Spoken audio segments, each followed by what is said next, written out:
In this video, I'm going to feature this little fellow here.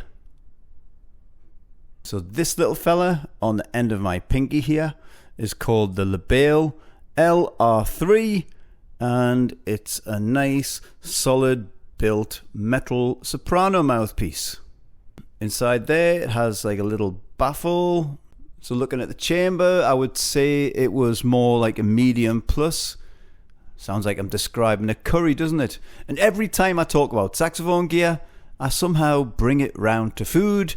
Maybe because usually when I'm doing these videos, I get very hungry. But anyway, that's besides the point. Back to this medium plus curry mouthpiece, or should I say medium plus chamber, is there. Look at that. And this was recently touched up by Mr. Selmer.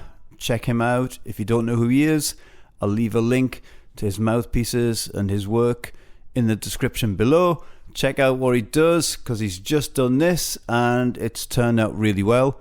I was actually with him when he did it. Spoiler alert, I'll be making a video about that whole Selmer experience. But back to this.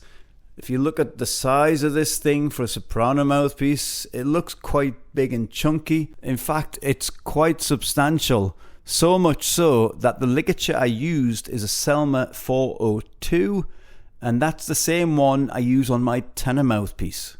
You've got the engraving on the side, and you've got the engraving on the top where it says LR3. Let's see if I can get this in here. Wait a minute. There we go. Look at that. And on the other side, you've got Mr. Lebayle's signature right there. Now, I've tried alto mouthpieces by Lebayle. I've also tried tenor mouthpieces, and I think I tried a baritone mouthpiece one time. Maybe I'm mistaken, but I'm quite sure it was. But anyway, this is my first time trying a soprano piece by him. I have mixed reviews about the mouthpieces. To be fair about it, I didn't really get on well with the alto mouthpieces. The tenor mouthpiece was okay. The baritone, as I remember, was also okay. So I'm always want to give things another 1, 2, 3, 4, 5 chances. And that's exactly where we are today with this little fella. My straight one-piece Black Beauty fixed neck soprano. In other words, the neck doesn't come out, it's already built in. And I'm going to use it with this little fella here. And the reed I'm going to be using is a ZZ Jazz number 2.5. So let's get this set up and see what it sounds like. So I'll speak to you lot after I've give this a noodle.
So here it is, still on my soprano. So this ligature was originally designed for an alto. I use it on my tenor, and I can also use it on soprano.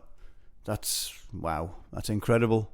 But enough about the ligature. So I'll just play on this for a little second or two away from the microphone to see if it picks up any other overtones. Because when I did do the recordings, I had this mic pointing at the bell. It's not stuffy or anything like that, but it's a little bit darker than what I'm used to. Let's give it a little play off the microphone here.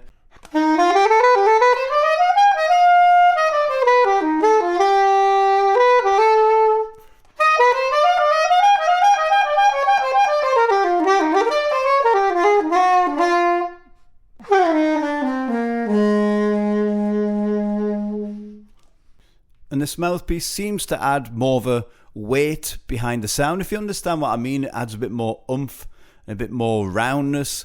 I mean, oomph, roundness, are they technical terms, or is it just me rambling on? Technical terms, that's what they are. When you play it on the high notes, it adds more fullness and a bit more balance to the sound. And that's always a good thing in my eyes when it comes to one of these, how do I put them, misbehaving childs of the saxophone world. So as much as I might like it and find it to be interesting, I don't think it's something I would use personally as my main soprano mouthpiece. So I think I'll stick to my handmade Goddala mouthpieces because that's my vibe. And I think a lot of soprano players would pretty much enjoy this sort of piece. Maybe it's something for you, maybe it's not. Who knows? You don't know until you tried it. So anyway, thank you very much for checking out this video. Little LR3 is now going to go back to my friend because I was thinking about buying it, and I've got a sneaking suspicion that when I give this back to my friend, he's going to want to keep it instead of moving it on. And I think that's probably a good call. I think this suits his sound vibe more than mine. So thanks for checking out my video. I'm trying to grow my channel, and at the moment it's just this mini channel, and I need your help to try and grow it. So that means you can click on like, and I've got loads of people who watch my channel but they're not subscribed. So just do me a favor, it's not going to cost you anything. Just click on subscribe like that. Click. Done. Happy head. Anyway, time to go and get my cup of tea. Have a good day whatever you're going to do.